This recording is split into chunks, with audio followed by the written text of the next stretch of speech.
Bueno, yo creo que están fallando muchísimas cosas. Es verdad que hay un fallo sistémico que tiene que ver con el modelo de Estado que tenemos, que es el Estado de las autonomías, en un país en el que se ha practicado y se ha premiado la deslealtad. Los separatistas han sido premiados durante muchos años y eso hace escuela.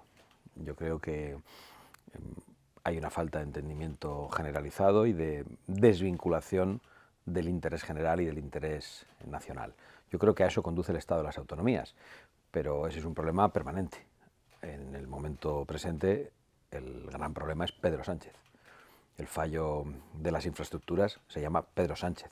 Lo que ha ocurrido en España con el apagón está ocasionado por el fanatismo ideológico.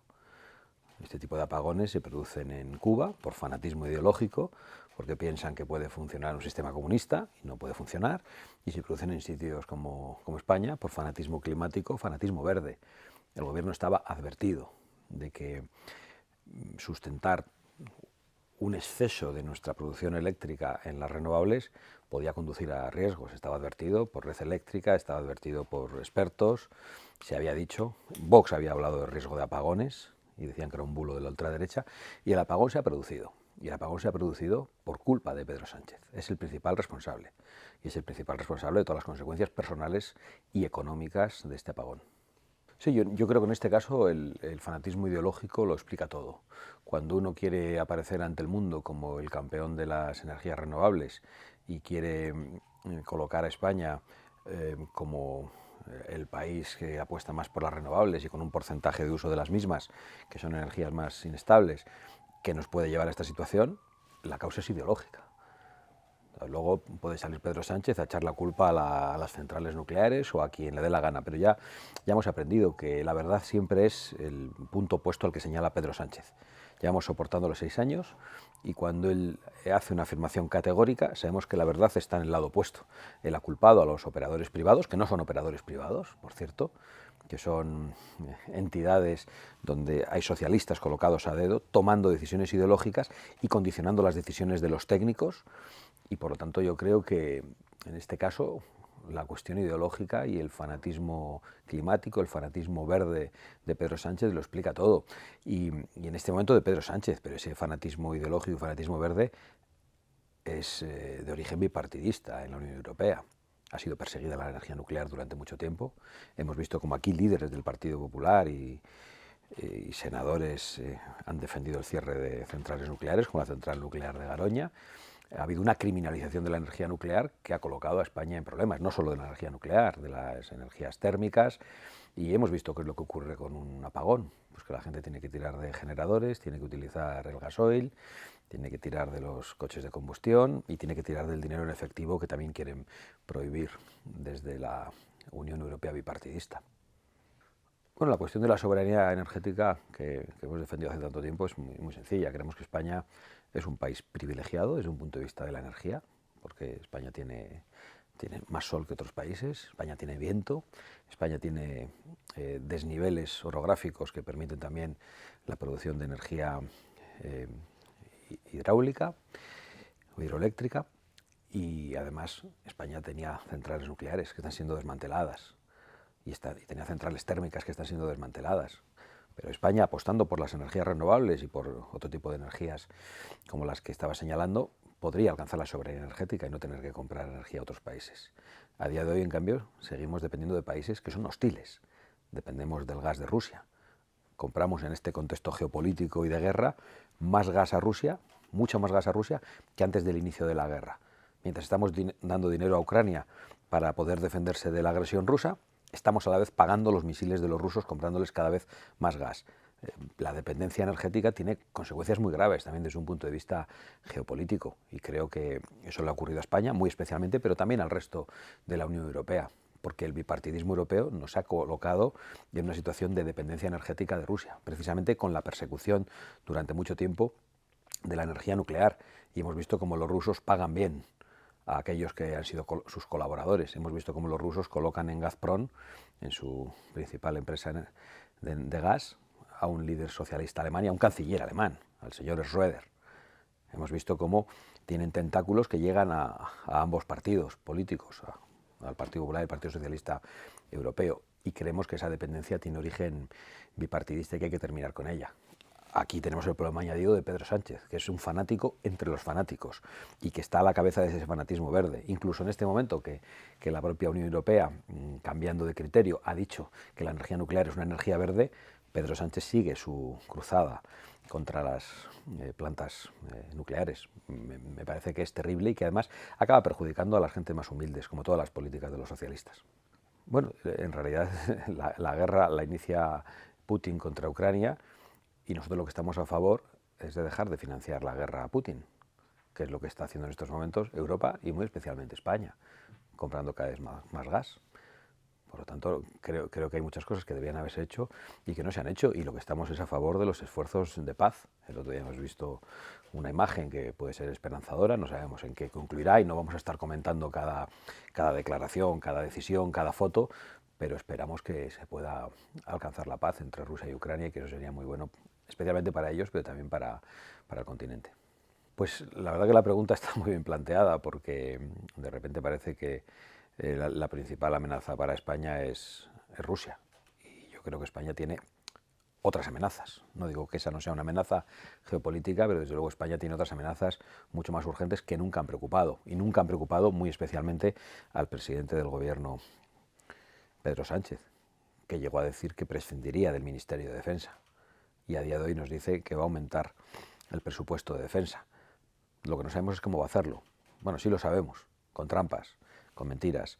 No sabemos qué tipo de fondos o de partidas presupuestarias va a meter en estos momentos en lo que se considera el concepto de defensa.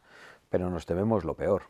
Pero realmente lo que nos preocupa es que no hay un análisis serio en el gobierno de cuáles son las verdaderas amenazas para España, las más directas. Y yo creo que nuestra principal amenaza es sobre las plazas españolas en el norte de África, Ceuta y Melilla, porque Marruecos no reconoce que son de soberanía española, a pesar de formar parte de España antes de la existencia del Reino de Marruecos. Y yo creo que de eso nos teníamos que estar protegiendo. Ahí es donde deberíamos estar poniendo nuestros esfuerzos, y en la protección de nuestra frontera. Pero todo eso no interesa a este gobierno, no le importa a este gobierno, entre otras razones porque hemos visto que Pedro Sánchez se ha convertido en un lacayo de Marruecos.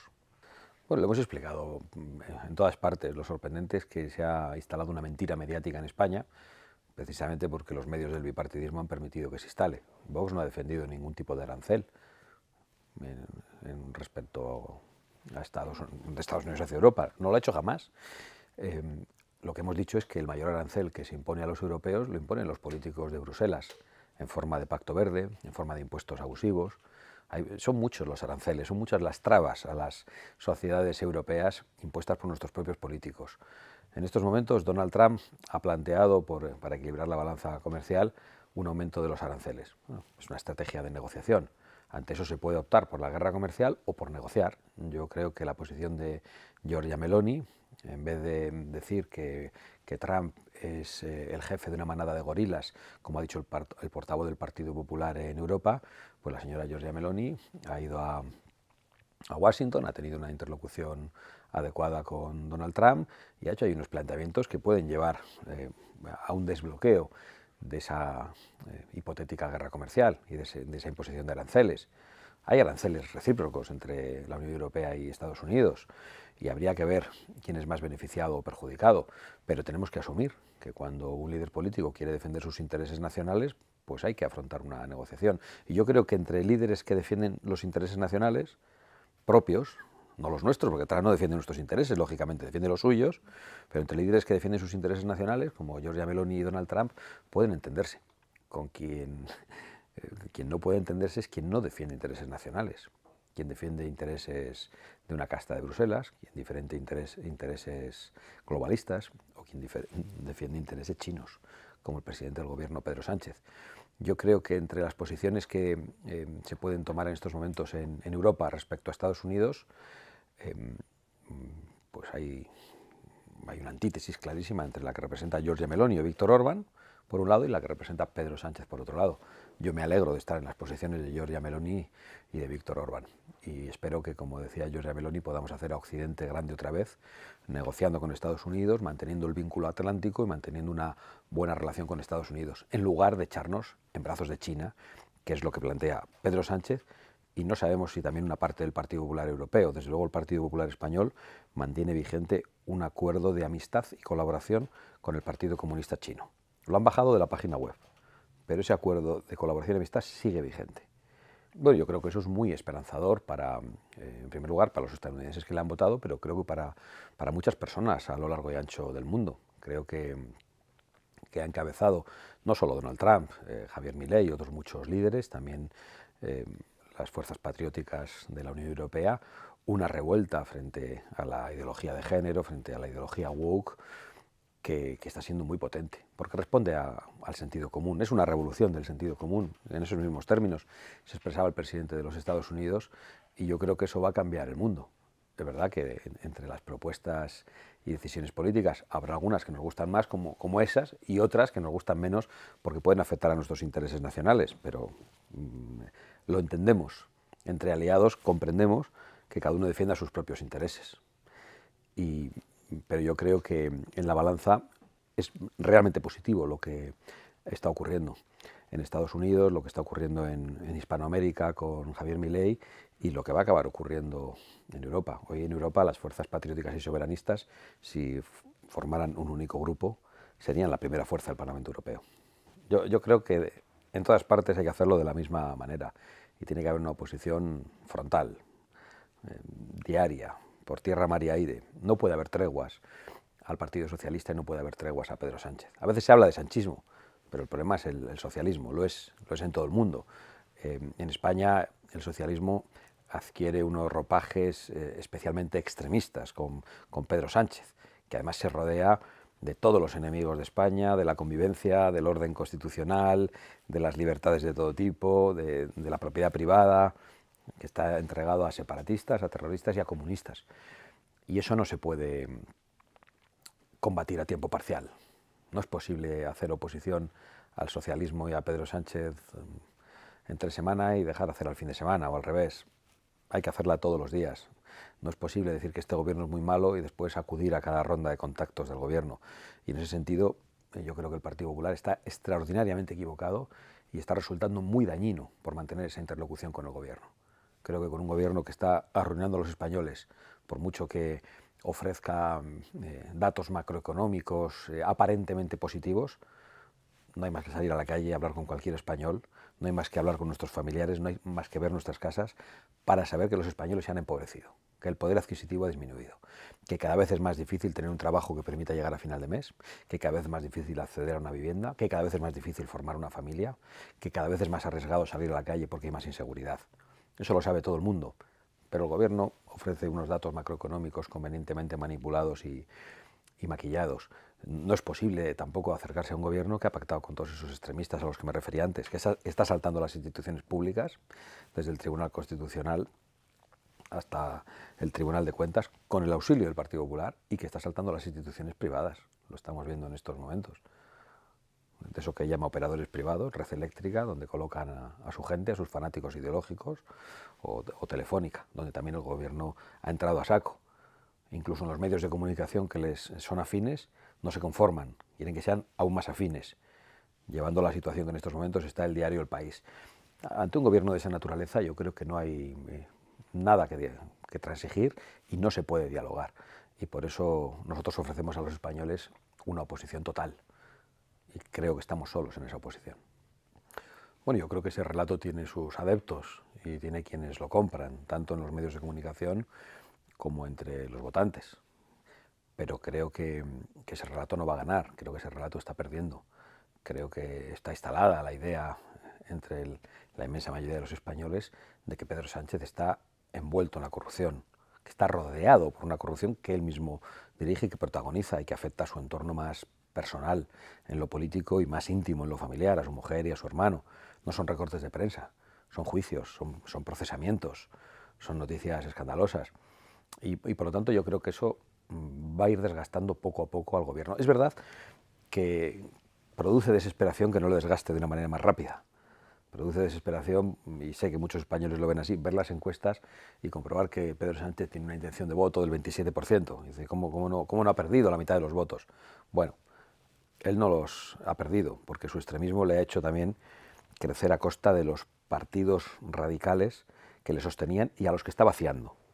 Pero esos sostenes que tenía, esos apoyos, se están debilitando.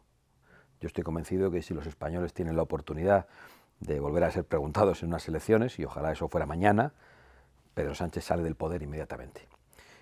Pero creo que las investigaciones de corrupción alejan la posibilidad de un adelanto electoral, porque Pedro Sánchez ya solo tiene una esperanza para no acabar sentado en el banquillo, y es utilizar las instituciones a su servicio, como lo está haciendo, de una manera brutal, para protegerse de las investigaciones judiciales. Y sabe que su salida del gobierno le coloca en un banquillo. Y por lo tanto debemos comprender que alguien como Pedro Sánchez, que no tiene límites, que no tiene escrúpulos, va a hacer lo posible para que eso no ocurra. Por lo tanto, la situación es muy grave. Lo que está haciendo el gobierno es algo inaudito porque no lo habíamos visto nunca antes. Pero eso no nos debe confundir, haciéndonos creer que las elecciones pueden ser inmediatamente. Sánchez va a resistir, se va a agarrar con uñas y dientes al cargo porque lo necesita para protegerse, personalmente, no para defender al país. No, hombre, la prioridad de Vox es echar a Pedro Sánchez mañana, pero no para echar a Pedro Sánchez simplemente, para cambiar las políticas de Pedro Sánchez. Si vamos a echar a Pedro Sánchez, como echamos a Zapatero, para poner a Rajoy que hiciera lo mismo, y en este caso va a poner a Feijóo y que haga lo mismo parecido que Pedro Sánchez y no cambie nada, pues es un mal negocio. Entonces, nosotros pensamos que echar a Pedro Sánchez es una prioridad, pero con un objetivo concreto para el día siguiente. Nosotros no queremos crecer a costa del desgaste de España. Es verdad que estamos creciendo como consecuencia de la crisis de toda índole, nacional, institucional, de corrupción, pero eso no es culpa nuestra. Crecemos por la inseguridad en las calles, porque somos los únicos que estamos defendiendo una política de control de fronteras y de expulsión de ilegales y de delincuentes, pero eso no es culpa nuestra, es culpa de quienes nos han llevado a esta situación. Pero lo creo firmemente. A mí me impresiona mucho la figura de Pedro Sánchez desde el punto de vista de su desaprensión emocional, de su absoluta desvinculación del interés general, de su capacidad para mentir siempre y en todo lugar y para sostenerse en el poder. Me impresiona que cualquier catástrofe la utilice a su favor. Da igual una guerra, en la que, por cierto, él es uno de los financiadores del agresor. Da igual el COVID, donde nos encerró ilegalmente en nuestras casas. Da igual una catástrofe como la de Valencia, donde pronunció aquella frase terrible de si quieren ayuda que la pidan, por no entrar en las causas de la catástrofe, que tienen de nuevo que ver con ese fanatismo verde que derriba presas, que impide construir infraestructuras hidráulicas, que prohíbe limpiar los barrancos donde se produjo la venida de agua. Al final le vemos cómo actúa en las peores circunstancias, o en la cuestión migratoria, alentándola de manera permanente, ofreciendo regularizaciones masivas, en este caso junto al Partido Popular, solo se distinguen en el número de gente que quieren regularizar de los que han entrado ilegalmente, y eso en contraste con cómo se ayuda a los españoles, tarde y mal en Valencia y tarde y mal, por ejemplo, en La Palma, tras el volcán.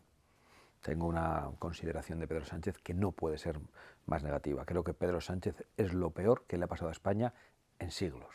Bueno, no tengo ninguna duda de que hay un plan para acabar con Vox y que Vox es hoy la verdadera piedra en el zapato de este gobierno. Pero me alegro de que intenten hacer esa reforma legal, porque lo que demuestra es que no creen en la denuncia que plantearon en los tribunales. Porque si tienen que hacer una reforma legal es porque hemos actuado legalmente y por lo tanto su denuncia por financiación ilegal es una denuncia puramente política ante los tribunales. Tengo una gran tranquilidad con ese asunto. En realidad lo que tienen que hacer es no amenazar a los bancos y a las empresas españolas para que discriminen a Vox. Porque si Vox ha tenido que pedir financiación exterior en un banco europeo, absolutamente legal, ha sido porque en España no la ha obtenido. Y eso yo creo que nos tiene que hacer pensar. Cuando sale el presidente del gobierno públicamente y pide a las empresas privadas españolas que actúen contra Vox, igual que las empresas alemanas actúan contra Alternativa por Alemania, ¿qué está haciendo el presidente del gobierno? Está diciendo a las empresas privadas que actúen contra 4 millones de españoles, que actúen contra una parte de sus clientes. Es muy grave. Y luego cuando Vox va a pedir ayuda bancaria para una financiación de una campaña que luego puede devolver, pues se encuentra con dificultades. ¿Por qué? Por la presión del poder otra vez. Sánchez tiene un carácter absolutamente totalitario. Sánchez es un peligro para la democracia, es un peligro para las instituciones, es un peligro para la separación de poderes y para el Estado de Derecho. Y en eso Vox es perjudicado, pero el perjuicio que se causa a Vox es muy pequeño al lado del que se está causando a los españoles. Y Vox no ha venido a defenderse a sí mismo, ha venido a defender a los españoles. Somos un instrumento y están intentando que ese instrumento de defensa de España pues cada vez tenga más dificultades. Pero da igual, vamos a salir adelante y vamos a seguir siendo útiles a los españoles. Bueno, supone un claro intento de amordazarnos porque saben que estamos diciendo la verdad.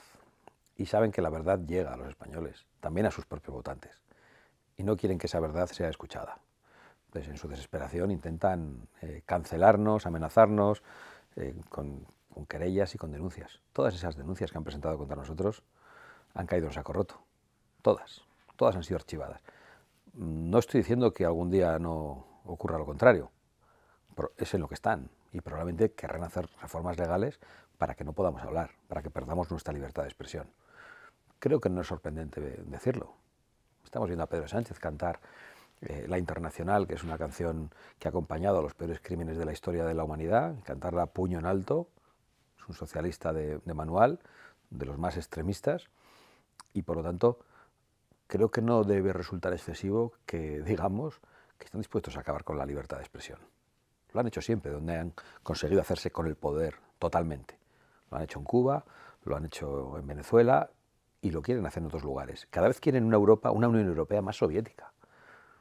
Como ya tienen controlados una parte de los medios de comunicación con financiación pública, su último objetivo han sido las redes sociales, en las que han logrado que la libertad de expresión estuviera limitada y que muchas personas, solo de un lado, fueran canceladas, que no se pudiera hablar en las redes sociales de cuestiones migratorias, que no se pudiera hablar de cuestiones de género, porque inmediatamente las cuentas eran canceladas por la presión de la izquierda europea y de la izquierda americana y de la administración Biden. Eso ha terminado con el cambio de gobierno en Estados Unidos. Hoy hay libertad en las redes sociales. Hoy cuando alguien miente en una red social o hay un bulo, las notas de la comunidad desmienten el bulo inmediatamente. Hoy hay mucha más verdad en las redes sociales que en los informativos de las televisiones del bipartidismo. Mucha más verdad en las redes sociales que en Telecinco, que en Antena 3, que en La Sexta o que en La 4, con excepciones. Y quieren terminar con esa verdad. No, porque no quieren que el mensaje llegue.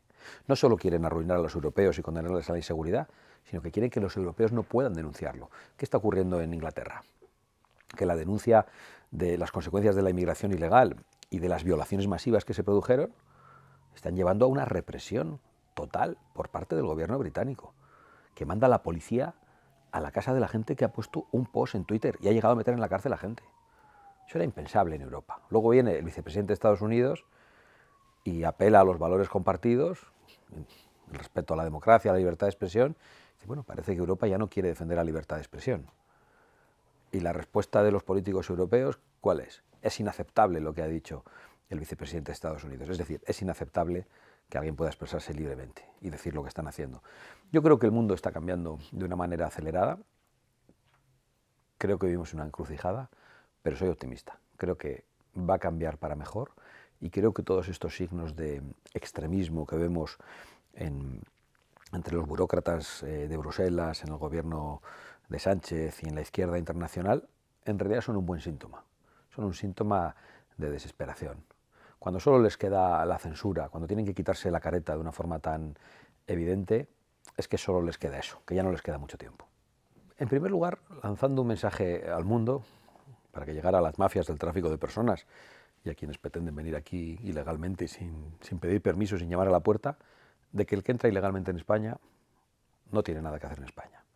Es decir, que va a ser deportado inmediatamente si es detenido y que no tiene ninguna posibilidad ni de regularización ni de recibir ningún tipo de ayuda pública. Creo que ese es el mensaje que hay que lanzar, porque es de sentido común y porque cualquier mensaje que no sea ese nos va a conducir a que aumente de manera permanente y probablemente exponencial la llegada de personas ilegalmente. Nosotros salimos de los gobiernos regionales y hubo muchas risas y mucho desprecio a la posición de Vox. Se consideró una exageración, ¿no? Porque son 40 menas. Ahora estamos hablando de 4.000 y dentro de poco hablaremos de 40.000. Y nosotros hemos decidido poner pie en pared. No es una cuestión de número, es una cuestión simbólica. Y si no se afronta, el número será cada vez más grande. Eso es lo primero que hay que hacer. Y yo creo que cuando se haga eso, la situación empezará a cambiar. Vamos a decir lo que hemos dicho desde el principio. La inmigración hay que regularla en función de las necesidades de la economía nacional y en función de la capacidad de adaptación de los inmigrantes que pidan venir a España. Y yo creo que lo que tenemos que hacer, si necesitamos que nazca más gente, no es importarla. Necesitamos que los jóvenes españoles puedan formar familias, puedan acceder a una vivienda, puedan tener hijos y tener una familia como la que tuvieron sus padres. Esa es mi prioridad, esa es la prioridad de Vox. Creo que esa es la prioridad de un gobernante que quiere representar a su pueblo. Yo no puedo decir, no, pues vamos a traer inmigrantes para que nos paguen las pensiones. ¿Pero qué tipo de estafa es esa? En primer lugar, porque muchas veces vienen en situación de necesidad y lo que suponen es un coste social, que acaba afectando a las personas más desfavorecidas. Vienen en una situación de necesidad que les lleva a los barrios más depauperados y los convierten aún en más pobres y más inseguros. Y encima, ¿qué vamos a traer? ¿A los mejores? Como decía Carmena, los mejores eran los que en esas especies de juegos del hambre saltaban la valla. Que vengan, porque son los mejores, decía. Para que nos paguen las pensiones. ¿Y quién paga las pensiones en sus países? Allí que se queden allí, ¿quién? Los viejos. Y las mujeres. Porque solo vienen hombres en edad militar y bien fornidos. ¿Qué tipo de nuevo colonialismo es ese? Que además sirve para abaratar los salarios. Es que yo creo que es la cuestión migratoria, tal y como se ha planteado en la Unión Europea, es algo que está pensado con el culo, perdón. Es que parece increíble que nos hayan condenado esto. En relación a la inseguridad, en relación al censo electoral, en relación a los servicios públicos, a la atención sanitaria, es que parece increíble. Es como una especie de pesadilla que yo creo que la gente no comprende. ¿Cómo se ha podido hacer tan mal?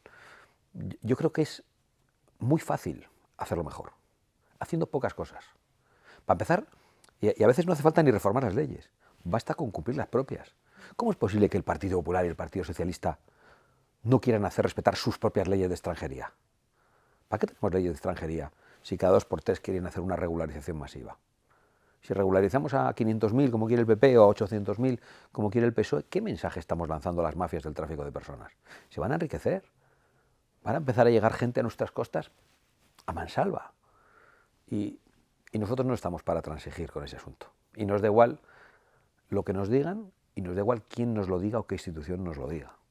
Nuestra posición va a ser absolutamente firme porque es en defensa de los intereses nacionales y de los intereses de los españoles, especialmente de los españoles más desfavorecidos. A mí me da risa. A mí Aitor Esteban me parece un personaje absolutamente ridículo, sobrevalorado. Es bochornoso cómo la casta política española lo ha aplaudido en su despedida del Congreso. Y, hombre, ¿por qué no va a apellidarse o llamarse Mohamed Hassan, el presidente del PNV, si ya se llama el actual Luis y se apellida Esteban? Porque Luis Aitor Esteban no habría sido aceptado dentro del Partido Nacionalista Vasco por el fundador del PNV, porque no tiene los apellidos vascos necesarios, porque tiene origen en Soria. Pues es lógico que un señor de Soria, que hoy preside el PNV, pues tenga que decir que el PNV lo puede presidir un señor de Rabat. Me da la risa. Esos que se han enfrentado a la patria común, a España, que han traicionado a sus antepasados, que han traicionado nuestra historia común, que han traicionado lo que los vascos hicieron en la construcción de España, defendiendo una falsa identidad desvinculada de la nación, hoy digan que esa identidad puede ser islámica. Vimos lo que ocurrió al final del Ramadán, con una de las principales infraestructuras de actos públicos en Bilbao, absolutamente llena de personas rezando el Ramadán. Pues esto es lo que tienen. No querían maquetos, no querían españoles, pues ahora van a tener moros, ¿no? Y eso tiene las consecuencias que tiene. Y el PNV es responsable, igual que lo es el separatismo catalán, que para que no existiera inmigración hispanoamericana, que llegaban hablando español a Cataluña, apostaron por la inmigración de países islámicos. Y eso tiene las consecuencias que tiene y las conoce todo el mundo. No hace falta ni que las diga, me pueden llevar a la fiscalía si las digo. No hace falta ni que las diga, pues se conocen perfectamente. Y eso que ha hecho el PNV y Convergencia y Unió y Junts en País Vasco y Cataluña es un poco más exagerado, pero no mucho más exagerado que lo que ha hecho el Partido Popular y el Partido Socialista en toda España. Bueno, yo si pensase que estamos abocados a ello, probablemente dejaría esta lucha. Me dedicaría a otra cosa, o me iría de aquí. pero no lo creo. Creo que podemos evitarlo, creo que podemos revertirlo. Y por eso yo me dedico a lo que me dedico, por eso tengo este compromiso y por eso creo que tienen este compromiso, entre otras muchas razones, miles y miles de personas con Vox, porque tenemos esperanza en España, porque pensamos que las cosas se pueden evitar y que lo que se ha degradado y lo que se ha destruido se puede reconstruir. Esa es nuestra labor, nuestra obligación y nuestra esperanza. Si yo hubiera perdido la esperanza no estaría sentado en esta entrevista. Por lo tanto, no estamos abocados a la islamización, no estamos condenados a ello. No es inevitable, se puede evitar, pero hay que evitarlo con convicciones, hay que evitarlo con fortaleza y con toma de decisiones drásticas. Bueno, yo no voy a decir nada distinto a lo que he venido diciendo desde las elecciones europeas, y es manifestar mi respeto por las personas que pensaron que para defender los intereses de España tenían que apostar por esa opción política, y esas personas tienen mi respeto y hoy tienen mi solidaridad por la situación que están padeciendo. Creo que esas personas actuaron patrióticamente, queriendo luchar contra la corrupción y defendiendo los intereses de España, y por lo tanto, insisto, yo entonces manifesté mi respeto a estas personas y hoy quiero manifestar mi solidaridad con esas personas que estoy seguro que lo están pasando mal y que no se sienten representados.